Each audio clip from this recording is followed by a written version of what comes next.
খুলনায় নির্মাণের পর নীরব মূর্তির ভূমিকায় দাঁড়িয়ে আছে ফুটওভার ব্রিজ দুটি। চালু হওয়ার দীর্ঘদিন পার হলেও সারাদিনই অলস পড়ে থাকছে ব্রিজগুলো। ফলে প্রায় 7 কোটি টাকা ব্যয়ে নির্মিত ফুটওভার ব্রিজগুলো কাজে আসছে না। নগরবাসী বলছেন, স্বল্প দূরত্বের ব্রিজ হওয়ায় আগ্রহ নেই ব্যবহারে। সড়ক ও জনপথ অধিদপ্তরের তথ্য মতে নগরীর খুলনা সাতক্ষীরা আঞ্চলিক মহাসড়কের খুলনা বিশ্ববিদ্যালয়ের সামনে 3,92,00,000 ও খুলনা যশোর মহাসড়কের সরকারি বিএল কলেজের সামনে 3,54,00,000 টাকা ব্যয়ে তৈরি হয় এই ফুটওভার ব্রিজ দুটি। রাস্তা থেকে যাওয়া আসা করার জন্য সেফ মনে করি না, যেহেতু আমার কাছে বিকল্প পদ্ধতি আছে, এখান থেকে আসতে পারে। ইদানিং আমরা দেখতে পাচ্ছি যে সড়ক দুর্ঘটনার পরিমাণটা অনেক বাড়ছে, যেরকম বরিশাল বিশ্ববিদ্যালয়ের শিক্ষার্থী যে মর্মান্তিক যে দুর্ঘটনাটা ওটা আমরা দেখছি। তো আমরা কিন্তু এই ওভারব্রিজটা তৈরি হয়েছে আমাদের রাস্তা পারাপারের জন্য এবং আমাদের সেফটি নিশ্চিত করার জন্য। এই জন্যই আমি বেশিরভাগ মানুষই নিচে যাচ্ছে, তারা অনেক যানবাহন, এমনকি এটা তো অনেক বড় রাস্তা, অনেক বড় বড় যানবাহন যাচ্ছে, তা অনেকে অনেক রিস্ক নিয়ে দেখতেছি, শিশুরাও যাচ্ছে। কিন্তু আমরা এখন এই স্টুডেন্ট লাইফে এসে এত রিস্ক না নিয়ে এই ব্রিজটার উপর দিয়ে না যে আমরা এত রিস্ক নিয়ে তো আমাদের যাওয়ার কোনো দরকার নেই। হয়তো একটু কষ্ট হচ্ছে, কিন্তু তারপরেও তো আমাদের জীবনের একটা আছে, নিরাপত্তা আছে, এই জিনিসটা তো আমাদের ভালো লাগে। খুলনা বিশ্ববিদ্যালয়ের প্রধান ফটক ও পুলিশ ফাঁড়ি সংলগ্ন গেটের ঠিক মাঝখানে অবস্থান এই ব্রিজটির। বিশ্ববিদ্যালয়ের গেট থেকে মাত্র কয়েক গজ দূরত্বে ফুটওভার ব্রিজ থাকলেও এটি ব্যবহারের আগ্রহ নেই শিক্ষার্থীদের। ব্রিজটি এখন কেবল একটি সৌন্দর্য বর্ধক ও বিভিন্ন প্রতিষ্ঠানে ব্যানার পোস্টার টাঙানোর কাজে ব্যবহৃত হচ্ছে। স্থানীয়রা বলছেন, ব্যবহার না করার ফলে ফুটওভার ব্রিজটি দিন দিন স্থানীয় বখাটেদের নিরাপদ আখড়া হিসেবে পরিণত হচ্ছে। আমার কাছে মনে হয় যে ওভারব্রিজটা করাই হচ্ছে ভুল জায়গায়, কারণ এই জায়গাটা ইউনিভার্সিটির সামনে হওয়ার কারণে মনে করেন যে যানজট বলেন বা যাতায়াতে যে ধরনের সমস্যা আমরা ডেইলি লাইফে ফেস করি সেগুলো খুবই কম।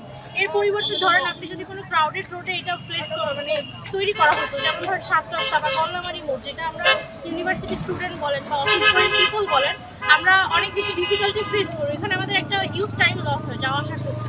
তো আমার কাছে মনে হয় যে ওভারব্রিজটা আসলে ওইখানে করাটাই বেটার ছিল, করাই হচ্ছে ভুল জায়গায়, তো মানুষ ব্যবহার করবে। কল্লামারি কিংবা কল্লামারি বা শিববাড়িতে বলে মানে ভালো হতো, সেটা মানুষ তো ওঠেই না, ওটা চলে যায় উপরে। সবাই ওখান থেকে ওভারব্রিজকে ইউজ করে, যেখানে ওভারব্রিজে উঠতে 3 মিনিট 4 মিনিট লাগে, সেখানে টাকা নষ্ট করেছে আর এই ছাড়া আর কিছু না। এদিকে কিছুটা ভালো অবস্থানে আছে দৌলতপুর কলেজ মোড়ের ফুটওভার ব্রিজটি। ওভারব্রিজটিতে প্রত্যাশা অনুযায়ী পথচারীর পারাপার না থাকলেও অভাব নেই এখানে বসে আড্ডা দেওয়া বা সময় কাটাতে আসা তরুণ তরুণীদের। এই ব্রিজটা এই জায়গায় আসলে দেওয়াটা ঠিক হয়। এই ব্রিজটা যদি আরও আগে দিত বা স্ট্যান্ডের ওইখানে নিয়ে যেত, মানুষ ওইখানে ভিড় থাকে, ট্রাফিকটা ওইখানে, এখানে রাস্তা পারাবারের মধ্যে সেই ধরনের লোক নেই। এখানে রাস্তা পারাবার কেউ হয়ই না, এটা হয়ে গেছে মানে একটা পার্ক, মানে স্টুডেন্ট বলেন, ইয়াংস্টারদের বলেন, এটা হচ্ছে সেলফি পার্ক, টাইম পাস করার পার্ক। এটা আসলে কোনো কাজেই ব্যবহার হয় না, এটা আসলেই বেকার। বিএল কলেজের শিক্ষার্থীদের দাবি, দৌলতপুরের ফুটওভার ব্রিজটি সঠিক জায়গায় নির্মাণ হয়নি। ব্রিজটি যদি কিছুটা এগিয়ে দৌলতপুর কেন্দ্রীয় শহীদ মিনারের সামনে থেকে রেল ক্রসিং এর ওপর দিয়ে বিএল কলেজের গেট পর্যন্ত নির্মাণ করা হতো, তাহলে প্রকৃতপক্ষে শিক্ষার্থীদের উপকারে আসতো। ওইটুকু রাস্তার জন্য ওভারব্রিজটা না হয়ে ওভারব্রিজটা যদি মানে এই যে রেল ক্রসিংটা, এখানে কিন্তু অনেক সময় দুর্ঘটনা ঘটে, আর একটু লং ওয়ে হয়ে কলেজের গেট পর্যন্ত হইতো, তাহলে মানুষ পার হতো। কারণ এখানে যে লেনটা রাস্তা রোডে একটু সরু বলা চলে, মানুষ সময় বাঁচাতে হোক বা কষ্ট করে হোক তাড়াতাড়ি রাস্তাটা পার হয়ে যায়। দ্যাটস ওয়াই হচ্ছে ওভারব্রিজটা ব্যবহার করা হয়। এটা এখানে দেওয়াটাই একদম ভুল সিদ্ধান্ত। আপনার এটা যদি ওই সামনে দিত, তাহলে স্টুডেন্টগুলো ওদিক থেকে মানে সবাই যেত, এখন এটা ওদিক চলে আসছে, তার কারণে যারা আছে এটা দেখে মানে আমি দেখলাম এখন পর্যন্ত আমি সহ কেউই ব্যবহার করি না। আর আরেকটা এখানে ভুল আছে, সেটা হচ্ছে যদি একটা বিট দিয়ে যেত মাছ বরাবর থেকে, তাহলে মানুষ এপার ওপর যেতে পারতো না, তাহলে বাধ্য হয়ে এটা ব্যবহার করতো। ওটাও দেওয়া হয়নি, আর এটার যে অবস্থানটা সেটা ভুল জায়গায় দেওয়ার কারণে এটা এখন প্রপারলি ইউজ হচ্ছে না। নাগরিক নেতারা বলছেন, নগরীতে ফুটওভার ব্রিজ আসলে কোন জায়গাটিতে প্রয়োজন সেটা নির্বাচন করা বেশি প্রয়োজন। এটা খুবই দুঃখজনক ভাবে আমাদের দেশে কালচারটা ডেভেলপ করে গেছে। আমাদের রাজধানী ঢাকায়ও দেখি সেখানে ফুটওভার ব্রিজ আছে, কিন্তু মানুষ কেন যেন রাস্তা থেকে পার হওয়ার একটা প্রবণতা মানুষের মধ্যে কাজ করে। তবে এটার জন্য যেটা প্রয়োজন সেটা হচ্ছে একদিকে যেমন সচেতনতা প্রয়োজন, মানুষের আসলে সময় বাঁচানোর জন্য। অনেকে আছে যে একটু অসুস্থ বা বয়স্ক বা শিশুদের নিয়ে ওঠানামা করতে চান না, তো সেই ক্ষেত্রে আসলে প্রথমত সচেতনতার কোনো বিকল্প নাই। যে আমি একটু সময় বাঁচাতে যে বা পরিশ্রম কম করতে যে আমি রাস্তা পার হচ্ছি, ফলে এই সময় এবং পরিশ্রমের থেকে আমার জীবনের মূল্য অনেক বেশি, সেইটার যেমন সচেতনতার একটা জায়গা আছে। দ্বিতীয় হচ্ছে আসলে এখানে আইন প্রয়োগের কোনো বিকল্প নেই। এই জায়গাগুলোতে বিশেষ করে ট্রাফিক পুলিশ সহ এখানকার সংশ্লিষ্ট প্রশাসনের থাকা উচিত এবং তাদেরকে অন্তত একটা পর্যায় পর্যন্ত তাদেরকে বাধ্য করা বা তাদেরকে অ্যাওয়ার্ড করা করে এটাকে ব্যবহার করার একটা প্রবণতা মানুষের মধ্যে আসলে তৈরি করতে হবে। যে জায়গাগুলোতে প্রয়োজন, একেবারে অতীব প্রয়োজন, সেই জায়গাগুলোতে কোথাও ফুটওভার ব্রিজ তৈরি হয় নাই। যেখানে করা হয়েছে এখানে উদ্যোগ নিয়েছে খুলনা বিশ্ববিদ্যালয় এবং সেখানে আমরা জানি যে একটা অর্থ খরচ হয়েছে। সেই অর্থটা বলা চলে যে অনেকটা খরচ হয়েছে, মানে অকারণেই বলা চলে। এবং আপনি যেটা বলেছেন যে আমাকে যদি সেই সিস্টেমটাকে যদি আমি ডেভেলপ করতে না পারি, মেকানিজম যদি ডেভেলপ করতে না পারি এটা ব্যবহার করার, তাহলে মানুষ ব্যবহার করবে না, মানুষ শর্ট ওয়ে ব্যবহার করবে। এটাই একটা আমাদের প্রবণতা এবং আইন ভঙ্গ করার একটা প্রবণতা আমাদের মধ্যে আছে।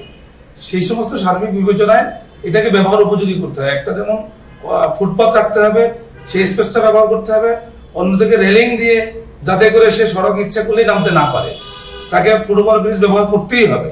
এরকম একটা জায়গা যদি তৈরি করা যায় এবং সেটাই তৈরি করতে হবে, তা না হলে আমি ফুটওভার ব্রিজ করলাম, তার আশপাশ পুরো ফাঁকা, ইচ্ছা করলে একটা মানুষ সড়কে নামতে পারছে, তাহলে সে ফুটওভার ব্রিজে তো কষ্ট করে উঠবে না। সড়ক ও জনপথ অধিদপ্তরের ব্যস্ততম রাস্তায়, বেশ করে যেখানে বাজার এরিয়া, শিক্ষা প্রতিষ্ঠান, এসব জায়গায় আমরা সড়ক নিরাপত্তার সাথে ফুটওভার ব্রিজ নির্মাণ করা হয়।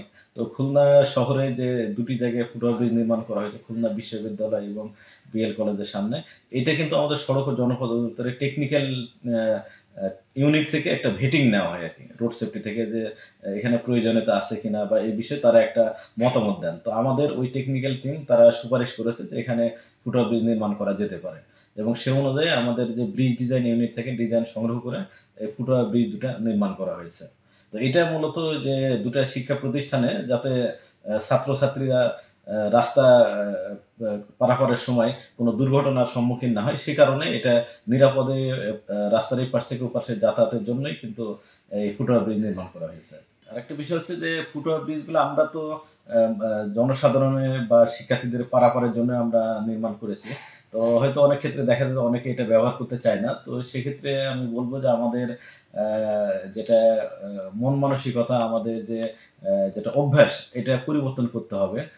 যেহেতু আমাদের দেশটা তো আস্তে আস্তে উন্নত দেশের দিকে যাচ্ছে বা আমরা উন্নতি করছি বিভিন্ন ক্ষেত্রে আর কি। তো সেক্ষেত্রে এটা আমাদেরও সচেতনতা হওয়া দরকার যে ছাত্রছাত্রী, অভিভাবক বা মানে সর্বস্তরের জনসাধারণের, যে আমরা যেন এই ফুটওভার ব্রিজগুলো ব্যবহার করি, যাতে এটা আমাদের সড়ক নিরাপত্তার সাথেই কিন্তু নির্মাণ করা হয়েছে। মেহেদী হাসান বাপ্পি, খুলনা গেজেট।